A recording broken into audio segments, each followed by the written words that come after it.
19편 11절에서 14절까지 말씀을 보겠습니다. 시편 19편 11절에서 14절까지 말씀입니다. 주의 종이 또한 그것들로 경고를 받나니 그것들을 지킬 때 10절부터 읽겠습니다. 죄송합니다. 10절부터 그것들은 금보다 참으로 많은 정금보다 더 사모해야 할 것들이며 또 꿀과 벌집보다 더 달도다. 주의 종이 또한 그것들로 경고를 받나니 그것들을 지킬 때에 큰 보상이 있나이다. 누가 능히 자기 잘못들을 깨달으리요. 주께서는 은밀한 화물에서 나를 정결하게 하소서. 또 주의 종을 지키사 고의로 짓는 죄들에서 떠나게 하시고 그 죄들이 나를 지배하지 못하게 하소서. 그리하시면 내가 곧바르게 되어 큰 범법에서 벗어나 무죄하리이다. 14절 같이 읽겠습니다. 시작. 오 나의 힘이시여 나의 구속자이신 주여, 내 입의 말들과 내 마음의 묵상이 주의 눈앞에 받으실 만한 것이 되기를 원하나이다. 아멘. 여러분도 그렇게 원하시죠? 네, 앉아주시기 바랍니다. 여기 10절에서 14절까지 말씀은 하나님의 말씀에 대한 나의 반응 혹은 내가 마땅히 보여야 할 응답, 이런 의미를 갖고 있습니다. 우리는 하나님의 말씀을 통해서 완전한 인생을 살 수 있습니다.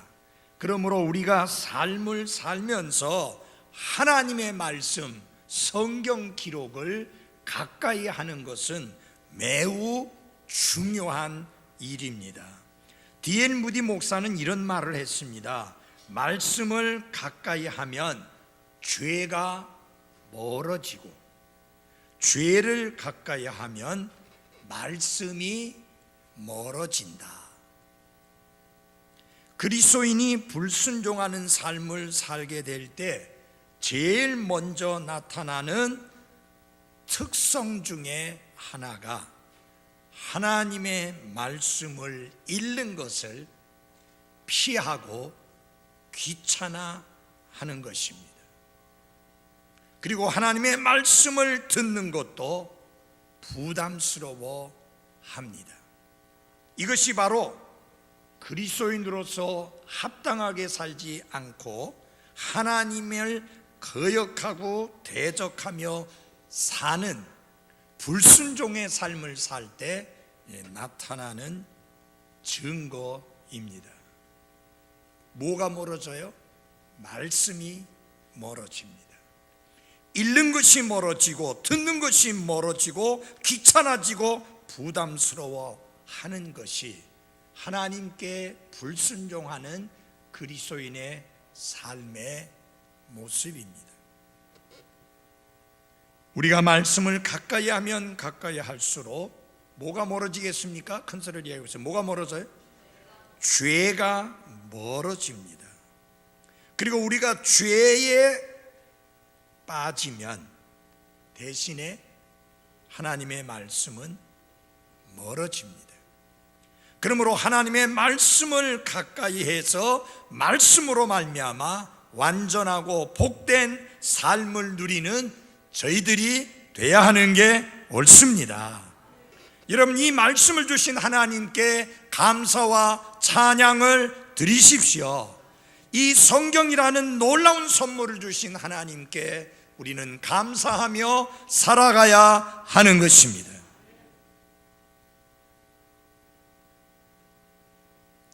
하나님의 말씀을 주셨는데 우리가 이 하나님의 말씀에 대하여 어떤 태도를 보여야 되고 어떤 반응을 보여야 되고 어떻게 응답해야만 하는가?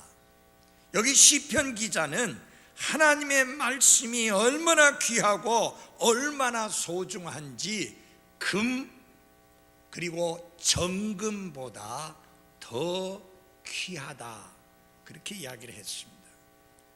고대 근동 사회에서 가장 가치 있는 상품은 금이었습니다.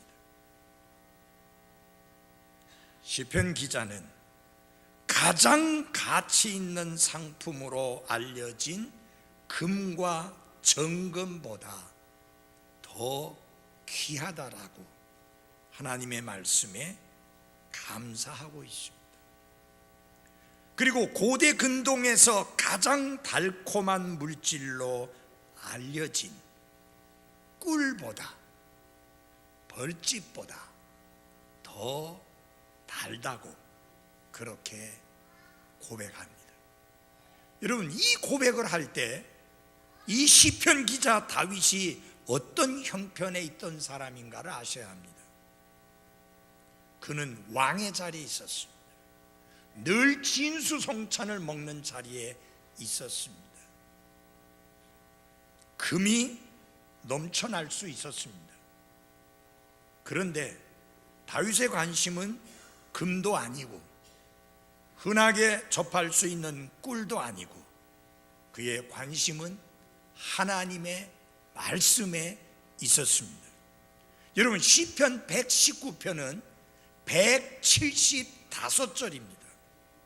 근데 그 175절 전체가 한 절도 빼놓지 아니하고 하나님의 말씀을 찬양하는 내용이에요.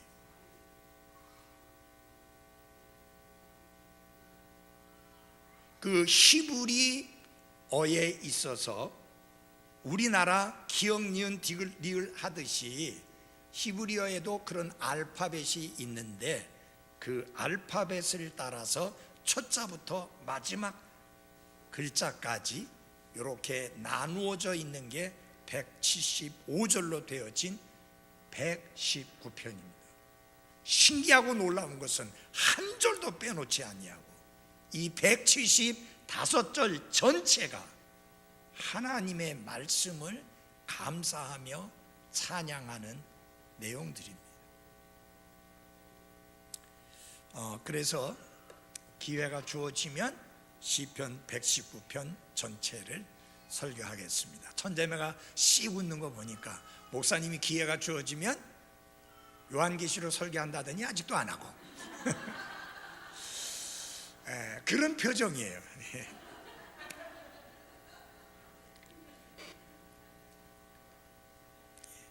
하나님의 말씀은요, 하나님을 기쁘게 해드리려는, 하나님을 기쁘게 하려고 노력하는 그리스도인의 삶에 있어서는 하나님의 말씀의 교훈이나 교리나 가르침이, 명령이 절대로 짐이 아닙니다.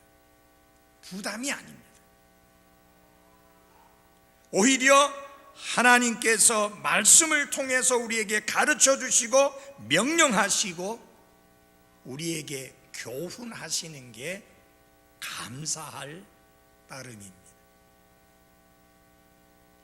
자, 이제 이 말씀을 통해서 하나님이 우리에게 주신 성경에 대하여 어떤 태도를 가지고 어떤 자세를 가지고 어떤 반응과 응답을 해야 하는지를 이 말씀을 통해서 여러분들에게 밝혀드리고자 합니다. 세 가지를 지적합니다. 하나님이 우리에게 주신 말씀에 대하여 어떤 반응을 보여야 되느냐. 첫째, 말씀을 사모해야 합니다. 다 같이 합시다. 말씀을 사모하라. 예, 우리 10절 말씀을 같이 읽어보겠습니다. 10절입니다. 같이 읽겠습니다. 시작. 그것들은 금보다 참으로 많은 정금보다 더 사모해야 할 것들이며 또 꿀과 벌집보다 더 달도다. 이것은 하나님의 말씀이 이 세상이 제공하는 어떤 것과도 도무지 비교할 수 없을 정도로 더 소중하고 더 갖고 싶은 것이 되어야 한다는 뜻입니다. 하나님의 말씀은 가장 좋은 것보다 더 좋은 것입니다. 금을 추구하는 데는 범죄가 따르고 그리고 그 결과 비극으로 끝나는 수가 많습니다. 여러분 서부 개척 시대의 이야기를 아시죠? 캘리포니아 서부 쪽에 금이 있다 해서 금을 찾아 사람들이 떠났습니다. 그리고 그 금을 얻는 과정 속에서 수많은 범죄가 일어났고 그리고 목숨을 잃고 목숨을 빼앗는 비극적인 사건들이 끊임없이 일어났습니다. 오늘날도 마찬가지입니다. 금에 대한 욕심이 사람을 죽이는데 심지어 자기 어머니 그리고 자기의 여동생들까지도 죽이는데 죽여놓고도 어떻게 그런 말을 할 수 있을까요? 세 마리 해치웠다.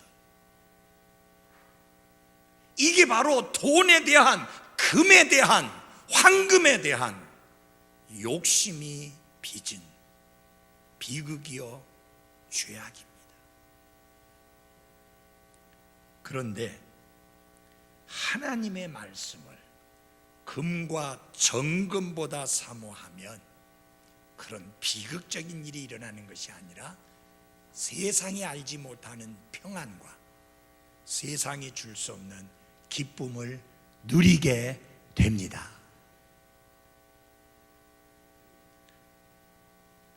그 하나님의 말씀은 그 어떤 단 것보다 더 단 게 하나님의 말씀입니다. 그래서 성경이 뭐라고 했어요? 꿀보다 더 달고 벌집보다 더 달다. 벌집 드셔보셨어요? 잘 몰라요? 벌집 드셔본 분? 벌집을 잘 모르시네요. 벌집은 그대로 우죽우죽 씹어 먹으면 돼요. 그래서 나중에 초같이 남는 부분은 그냥 뱉어버리고, 근데 무지무지하게 답니다. 그 단계 정말 비교할 수 없을 정도로 달아요. 그 벌집을 씹으면서 단 걸 맛보면 하나님의 말씀을 묵상하면서 맛보는 그 단맛과 비교될 수 있습니다. 여러분, 하나님의 말씀을 읽고 묵상하면서 맛보는 그 단맛은 이 세상의 어떤 책 그리고 TV의 어떤 프로그램을 보는 것보다 더 달고 더 단 것이 하나님 말씀의 특징입니다. 여러분, 꿀이 달고 좋죠. 그렇지만 많이 먹으면 탈나요. 제가 한 번은 대구에서 어떤 교회 집회를 인도하러 갔는데 마침 그분이 꿀을 키우시는 분이에요. 벌꿀을 키우시는 분인데 꿀을 주더라고요. 한 컵 가까이 주면서 멈추지 말고 쭉 마시래요. 몸에 좋대요. 그래서 그런 줄 알고, 아니 구원받은 그리스도인이 하는 말인데 뭐 설마 아니 거짓말이라 생각하겠어요? 그래갖고 마셨는데 먹고 나니까 뱅뱅뱅 도는 거예요. 그날 설교해야 되는데 저녁 식사 후에 그걸 마셨어요. 진짜 죽을 뻔했어요. 그날 설교 못할 뻔했어요. 근데 나중에 들으니까 목사님, 꿀은 그렇게 한 번에 많이 마시는 거 아니에요? 그런데 여러분, 꿀은 과다하게 먹으면 부작용이 생기는데 하나님의 말씀은 더 먹으면 더 먹을수록 기쁨이 있고 만족이 있고 감사가 있고 충만함이 있는 특징이 있습니다. 저 이제까지 하나님 말씀 많이 먹어갖고 배탈 났다는 사람 한 사람도 못 들어봤어요. 안 먹어서 문제지.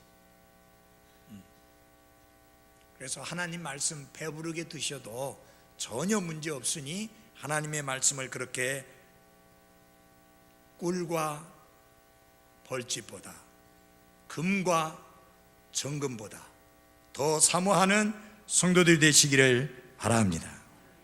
정말 하나님 말씀만큼 곤태감이나 실증이 나지 않게 하는 그런 말씀이 없습니다. 다른 책들은 두 번 읽기가 쉽지 않아요. 저 전에 읽었던 말씀이 그 책이 너무 좋아가지고 한 번 더 읽으려고 보다가 몇 페이지 보다가 그냥 덮어버렸어요. 근데 여러분, 이 하나님 말씀은 제가 1963년도에 구원받고 지금 60년이 넘게 이 말씀을 보고 있는데 이 말씀은 실증 안 나요. 권태감이 안 생겨요. 읽을 때마다 새롭습니다. 읽을 때마다 아니 전에 내가 이 말씀 읽었나? 이 말씀이 여기 있었나? 하는 생각이 들 정도로 날마다 새로운 게 하나님 말씀의 특징입니다. 왜냐? 하나님 말씀이 살아있기 때문입니다. 이게 죽은 문자의 기록이 아니라 살아있는 하나님의 말씀의 기록입니다. 이 하나님의 말씀은 우리의 영적인 눈을 밝게 해주고, 이 하나님의 말씀은 놀라운 기쁨을 안겨주고, 이 하나님의 말씀은 정말로 우리의 마음을 평안하게 해주고 지치고 힘든 나그네의 삶에 안식을 주는 귀한 말씀입니다. 그러므로 이 말씀을 뭐 해야 되느냐? 사모해야 합니다. 이 사모한다는 말을 생각하면 여러분이 연애하실 때 그 연애하는 대상자를 그저 밤낮 없이 생각하던 그것을 생각하면 됩니다. 눈을 감으면 그 얼굴이 떠오르죠. 그죠? 뭐 연애 안 해봤고 모르시는가 봐. 저는 제 아내하고 연애할 때 이 신학교에서 공부하는데 자꾸 얼굴이 뱅뱅뱅뱅 돌아가지고 참 그렇더라고요. 아니 금방 헤어졌는데 또 보고 싶고, 금방 통화했는데 또 통화하고 싶고, 금방 같이 시간을 보냈는데 또 같이 시간을 보내고 싶고. 그게 뭐냐? 그게 사모함이에요. 금방 하나님 말씀 읽었는데 또 읽고 싶고, 어저께 읽었는데 오늘 또 읽고 싶고, 작년에 일독했는데 또 올해도 일독하고 싶고.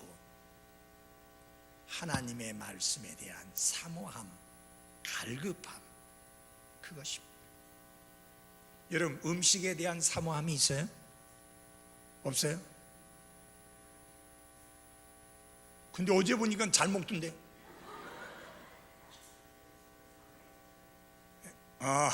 필요해서 먹는 거예요? 근데 여러분 아십시오. 하나님이 인간에게 주신 여러 가지 욕구가 있는데 그게 사모함이에요. 욕구가 있는데 제일 강한 것이, 가장 강한 욕구가 식욕입니다. 오죽하면 우리나라 속담에 금강산도 식후경이라는 말이 있고 수염이 석자라도 먹어야 산다는 말이 있겠습니다. 안 먹으면 힘도 못 쓰고 안 먹으면 죽습니다. 여러분, 왜 새끼밥은 꼭 챙겨 먹어야 된다고 생각하면서 내 영적인 건강과 영적인 양식을 위해서 하나님의 말씀을 먹어야 된다는 데 대해서는 소홀히 합니까? 그건 잘못된 거예요. 우리 소연순 모친이 구원받고 나셔서 성경을 해마다 1독 이상 하시면서 무엇을 하셨느냐면요, 창세기서부터 요한계시록까지를 다 쓰셨습니다.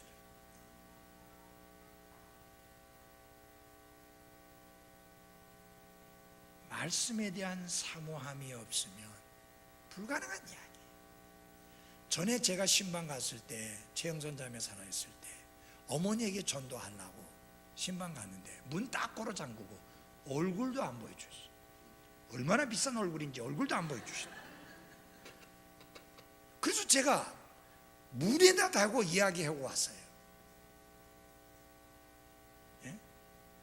그러던 모친이 지금 거의 한 해인가, 그 아마 최영선 자매 소천한 그 해 말고는 한 번도 개근을 놓친 적이 없을 정도로, 지금 86세이신데 금요일 성경 공부 시간에 안 빠지고 오시잖아요.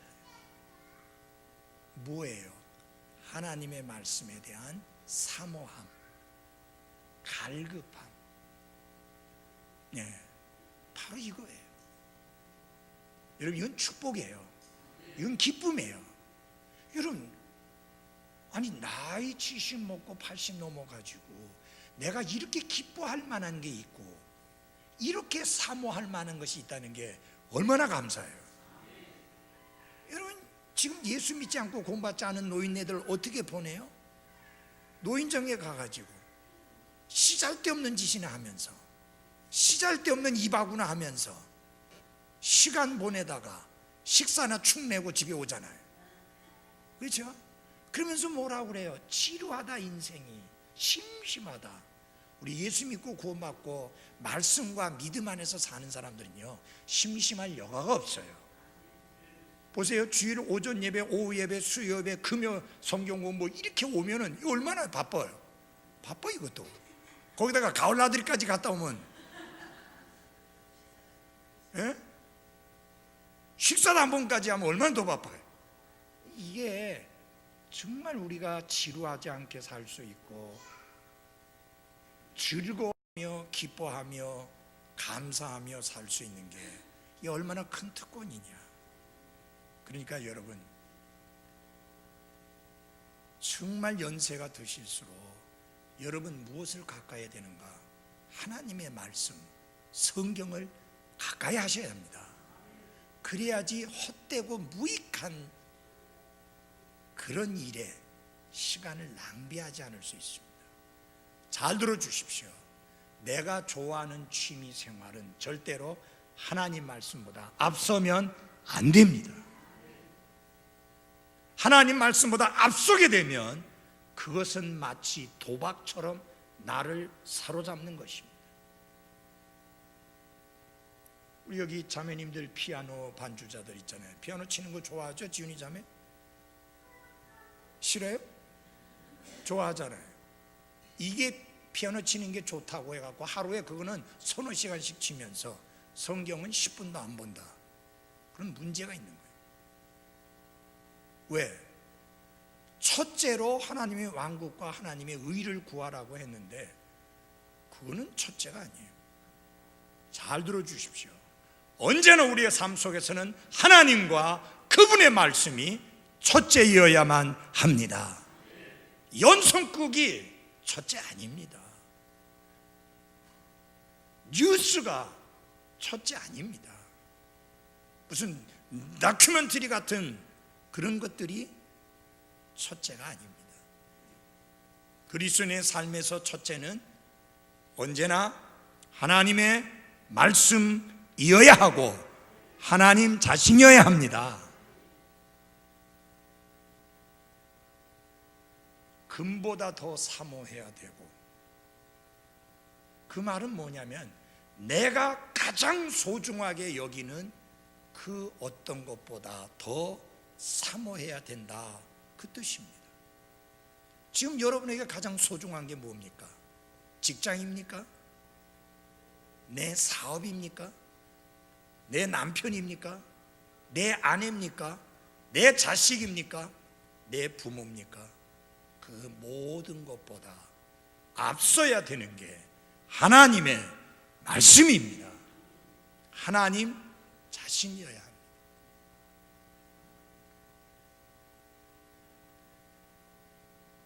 어린아이들이 꿀을 얼마나 좋아하는지, 요새야 좀 꿀이 흔해졌으니까 우리 같은 서민도 꿀 사 먹지요. 옛날에 꿀 너무 비쌌고 너무 귀했잖아요. 이 옛날 유대 랍비들은 어린아이들에게 성경을 사랑하게 만들기 위해서 어떻게 했느냐면요, 이 두루마리 성경 가운데 어린이 성경을 따로 만들어서 그 사이에 껴놔 가지고 거기다가 뭘 했느냐 하면은 꿀을 발라놨어. 그래서 그 꿀을 핥는 재미에 말씀을 가까이 하게 됩니다. 다시 말하면 어찌하든지 아이들이 어려서부터라도 하나님의 말씀을 사랑하고 사모하는 그런 삶으로 클 수 있도록 하기 위해서 그렇게 유대 랍비들은 애를 썼다는 것입니다. 사랑하는 여러분, 여러분의 자녀들이 말씀을 사랑하고 말씀을 사모하는 자녀들로 클 수 있도록 노력을 기울이고 힘쓰시기를 바랍니다. 여러분이 정말 아이들에게 어떤 보상을 주려고 한다면 그 아이들이 영적으로 잘했을 때 거기에 보상을 많이 주십시오. 성적 좋은 성적 올렸다고 보상하는 거 말고 영적으로 잘했을 때. 우리 오늘 용빈이가 지금 마지막 목요일 날 수능 시험을 치르기 전 마지막 주일까지도 오늘도 이 앞에 서서 찬양 사역에 섬겼습니다. 제가 볼 때 김영수 형제하고 성의 자매 그 모습 보면서 참 감사함이 있고 감격이 있을 거예요. 여러분들 잘 아시잖아요. 고3 아이들 말 들어요? 마음대로 안 돼요. 고3이 아니라 중학생도 말도 안 듣고 초등학생들도 말도 안 듣는데 지금 여기 어떤 부모들 중에는 자기 자식이 그렇게 교회 가자고 하는데도 오지 않아가지고 얼마나 마음 아파하는 분들이 있는데요. 이 마음대로 되는 거 아니에요. 근데 끊임없이 어려서부터 계속 영적인 영향을 끼치고 가르치고 권면하고 권고해야 합니다. 우리 윤혜숙 자매가 참 복받은 자매다. 아들, 딸 딱 둘 있는데 제 미안합니다. 가정 막둥이는 워낙 떨어져가지고. 근데 여러분 보십시오. 신실하게 예배마다 3명이 다 찬양사역 섬기잖아요. 아니 돈이 많아서 뭐 애 악기 가르친 게 아니에요. 교회 안에서 이 악기로 주님 섬기도록 가르친 거예요. 얼마나 귀한 거예요. 무언가를 배우게 하더라도 하나님께 영광 돌리기 위해서. 예? 이거 굉장히 중요한 거예요. 그리고요, 마땅히 아이들이 걸어가야 할 길을 어려서부터 가르쳐야 돼요. 지금 애 아무것도 몰라요. 아무것도 모르거든요. 애들이요, 교회 비디 있다는 것도 알아요. 그래서 엘리베이터 타지 말재요. 걸어 내려가재요. 애들 들락날락 하다가 목사님 광고하는 이야기 들었는데 그걸 듣고 알아요. 여러분 모른다 생각하지 마세요. 어떤 의사에게 아기 엄마가 아이를 이제 데리고 가서 선생님 아이 교육을 언제부터 시켜야 됩니까? 몇 개월입니까? 하니까 3개월이라는 거예요. 3개월 늦었습니다. 3개월 늦었습니다. 태어나면서부터 가르쳐야 합니다. 여러분 왜 뱃속에 있을 때는 태아 교육이라고 하면서 별별 야단을 떨다가 왜 태어나고 나면 방치해요? 진짜 그때부터 교육이 시작되는 거 아니에요? 태어나면서 가르쳐요. 저는 우리 큰애 태어나면서부터 야단 쳐가지고 뺨 한 대 맞았어요. 그 녀석. 녹음기를 들고 가서 찬송을 틀어줬더니 잘 듣는 거예요. 가만히 있더니 이게 끄면 또 우는 거예요. 우린 자야 되는데 피곤하고 내 안에 수술해서 애기 낳았지 힘들지 저도 힘들고 좀 자야 되겠는데 요놈이 이걸 끄면 울고 켜놓으면 또 가만히 있는 거예요. 우린 자야 될 거 아니에요. 그래서 자자 잠 좀 자자. 지는 몰라요. 맞았는지 안 맞지. 그래서 첫날부터 시작했습니다. 엄하게 키웠습니다. 셋 다. 나중에 물었습니다. 세 아이에게 너희들 우리가 너무 엄하게 키워서 안 좋았었니? 그러니까 이렇게 대답했습니다. 그러니까 우리가 사람이 되지 않았습니다.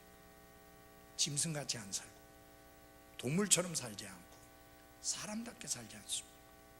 제구실하면서.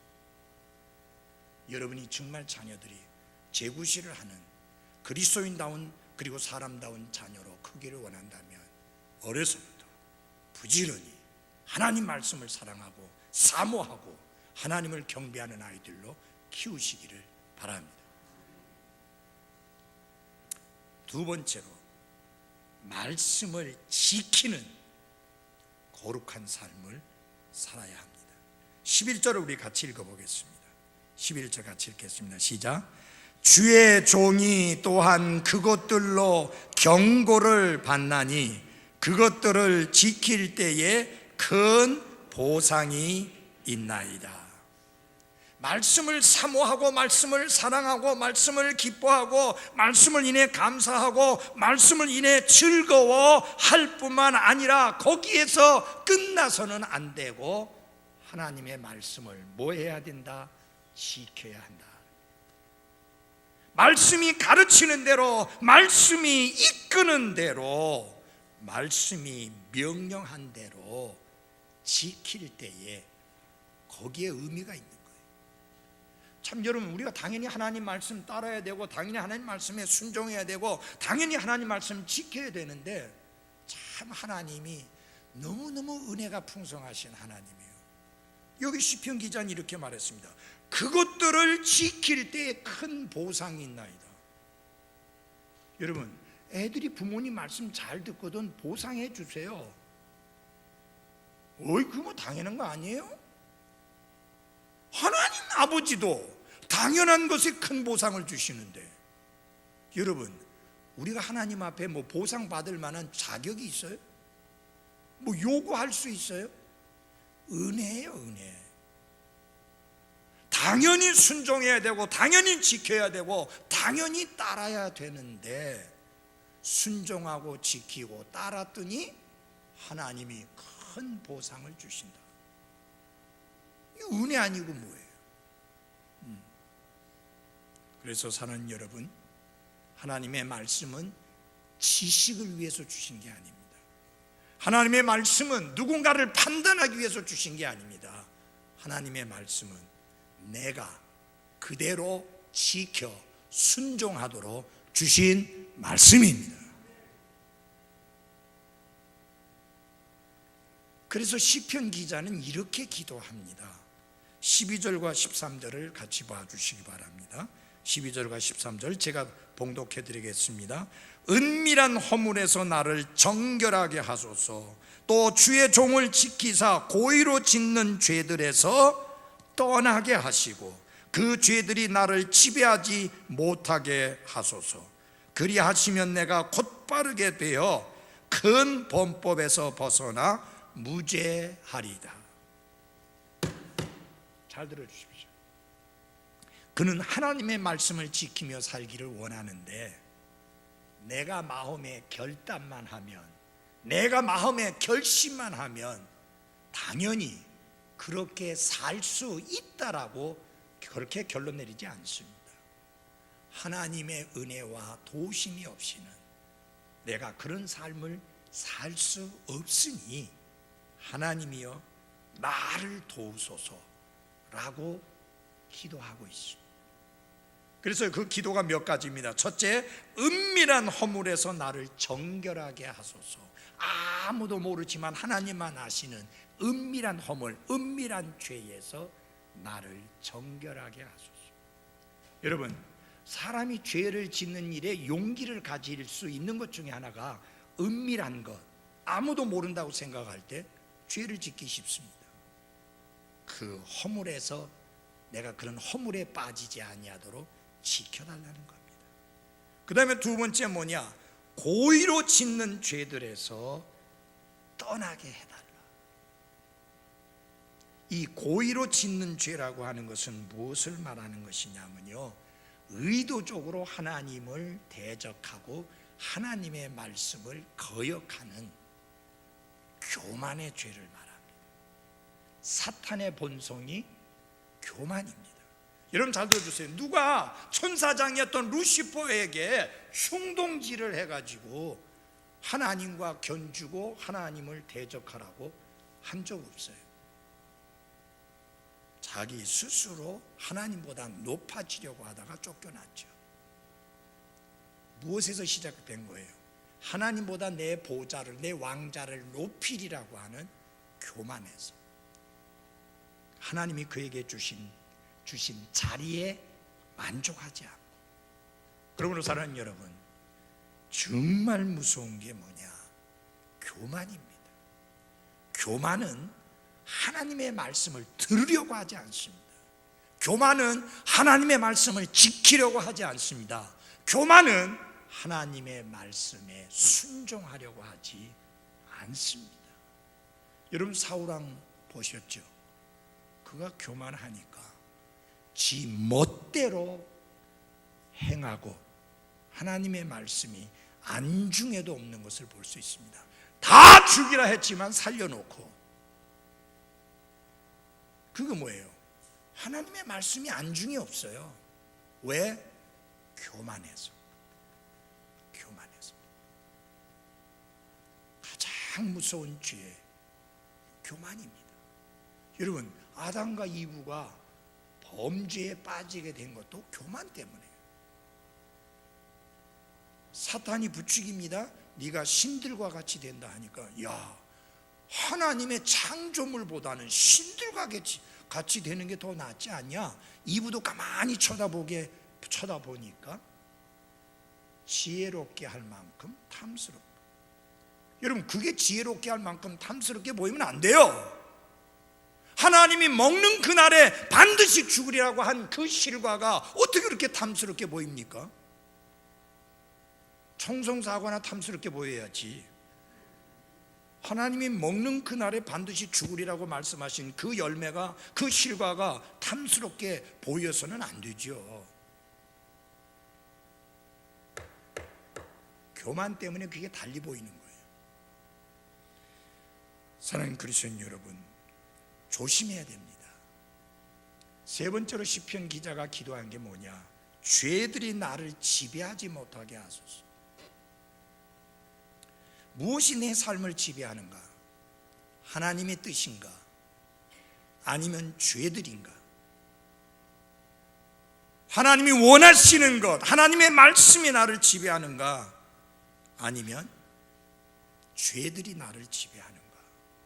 여러분, 잘 들어주십시오. 우리는 그 무엇인가, 그리고 그 누군가에 의해 지배를 받고 삽니다. 무슨 말이에요? 포로라고 하는 사실. 나는 예수 그리스도의 포로입니다. 그래서 예수 그리스도께 사로잡힌 사람입니다. 언제나 예수님이 나를 사로잡아 나를 이끄시기를 원하지, 죄들이 나를 사로잡아 나를 이끌기를 원치 않습니다. 다윗이 기도한 게 그겁니다. 죄들이 나를 지배하지 말게 하소서. 그런데 왜 교만해집니까? 하나님의 말씀 앞에 서지 않기 때문에 그렇습니다. 하나님의 말씀 앞에 서면 잘난 모습은 안 보이고 부끄러운 모습만 보입니다. 우리가 뭐 잘난 게 있어가지고 하나님의 말씀 앞에, 완전하신 하나님의 말씀 앞에 섰는데 자랑할 만한 대단한 것을 내세울 수가 있겠습니까? 이사야 대언자도 나는 부정한 자라고 외쳤고, 사도 바울도 원하는 바 선은 행치 아니하고 악을 행하는 부끄러운 자신의 모습을 보았습니다. 거룩하신 하나님 앞에 서면, 거룩하신 하나님의 말씀 앞에 서면 우리 다 정말로 부족하고 부끄러운 존재인 것이 드러나게 됩니다. 그러므로 사는 그리스도인 여러분, 죄와 범법을 이기고 거룩한 삶을 살게 하는 승리의 비결은 날마다 거룩하시고 완전하신 하나님의 말씀 앞에 서는 그것입니다. 그래야지 나의 부족함을 느낍니다.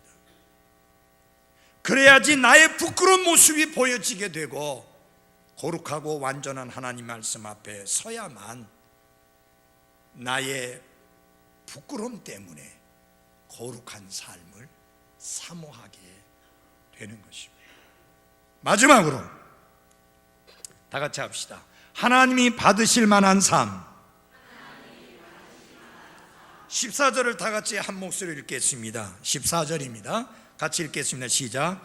오 나의 힘이시여 나의 구속자이신 주여, 내 입의 말들과 내 마음의 묵상이 주의 눈앞에 받으실 만한 것이 되기를 원하나이다. 이 말씀의 핵심은 뭐냐? 받으실 만한 것. 잘 들어주십시오. 여러분과 제가 예수 그리스도 안에서 구원받고 새로운 창조물이 되는 그 순간 우리는 이미 하나님 앞에 받아들여졌습니다. 그것이 에베소서 1장에 나오는 말씀이에요. 그리스도 예수님 안에서 우리는 이미 받아들여졌어요. 그래서 신분이 확 바뀌었어요. 죄인에서 의인의 신분으로, 마귀의 자식에서 하나님의 자녀의 신분으로 확 신분이 바뀌어졌어요. 그래서 하나님이 우리를 받아주셨어요. 이제 하나님께 받아들여진 자로서 중요한 게 뭐냐? 매일의 삶 속에서 하나님께서 받으실 만한 생각을 하고 그런 말을 하고 그렇게 살아가는 삶을 사는 게 필요합니다. 그래서 이걸 잠깐 따라서 합시다. 신분, 상태. 여러분, 우리의 신분은 완벽한 신분이에요. 하나님 앞에 이미 받아들여졌어요. 근데 그 신분만 이야기하면 안 돼. 신분에 걸맞는 매일의 삶의 상태가 하나님 앞에 받아들여질 만한 것이어야 합니다. 여기 성경은 특별히 두 가지를 말하고 있거든요. 입의 말들과 마음의 묵상. 우리의 말이 하나님이 받으실 만한 말이어야 합니다. 좀 이 언어 생활과 관해서 좀 말씀을 드릴게요. 입에서 나온다고 그게 다 말이 아닙니다. 말을 조심하십시오. 주의해야 합니다. 덕스럽게 이야기해야 됩니다. 여러분, 이 사람한테 하는 이야기하고 저 사람한테 이야기하는 거고, 이쪽에는 함부로 이야기하고 여기는 너무 힘들고 어렵게 이야기하고, 그래 되면 안 돼요. 그렇게 이중 플레이 하면 안 돼요. 이중 언어 쓰면 안 돼요. 나보다 아무리 나이가 어려도 그들에게 성경적으로 말하면 온유하게 이야기해야 돼요. 친절하게 이야기해야 돼요. 그리고 나보다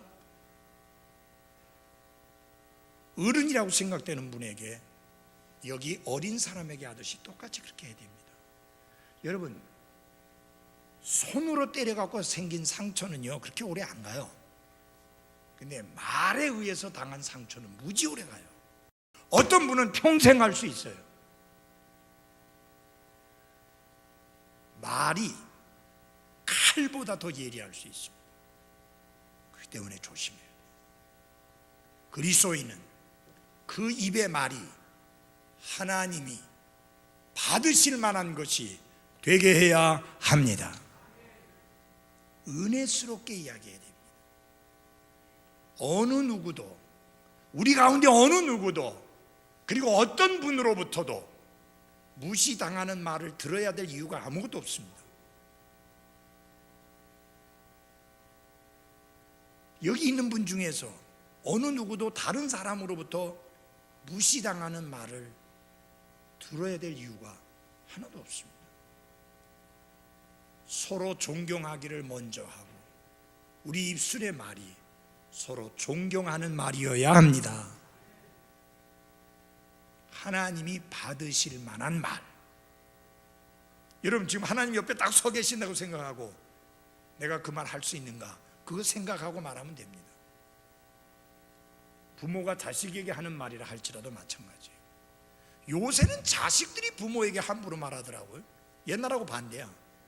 옛날엔 부모가 자식에게 함부로 말했는데 요새는 자식이 부모에게 함부로 말해. 구약 성경식으로 하면 돌에 맞아 죽어야 돼. 그거 죄악이에요. 그거 잘못된 거예요.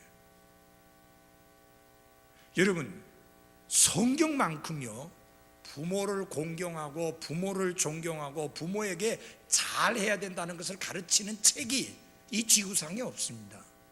여러분은 뭐 공자가 그 제일 많이 가르친 줄 알죠? 공자보다 훨씬 수준 높게 성경은 부모를 공경해야 될 것을 가르칩니다. 성경을 어느 정도 심하게 하는지 알아요? 아버지와 어머니를 욕하는 자는 때려 죽이라고 그러죠. 그렇게 엄중합니다. 여기 자식들, 자녀된 우리 청년들, 학생들 잘 들어야 돼요. 부모에게 잘해야 돼요. 함부로 하면 안 돼요.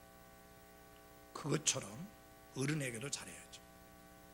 부모님처럼 성경에도 보면은 나이 드신 분들을 아버지와 같이 어머니와 같이 대하라고 젊은이들에게 말씀했습니다. 우리 여기 청년들은 그런 학생들 청년들 없길 바랍니다. 어른들 딱 보는 인사하는데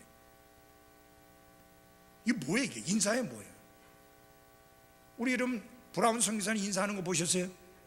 보셨어요? 안 보셨어요? 다 보셨죠? 여러분 미국 사람에게 그런 인사 없어요. 미국 사람이 언제 이렇게 인사합니까?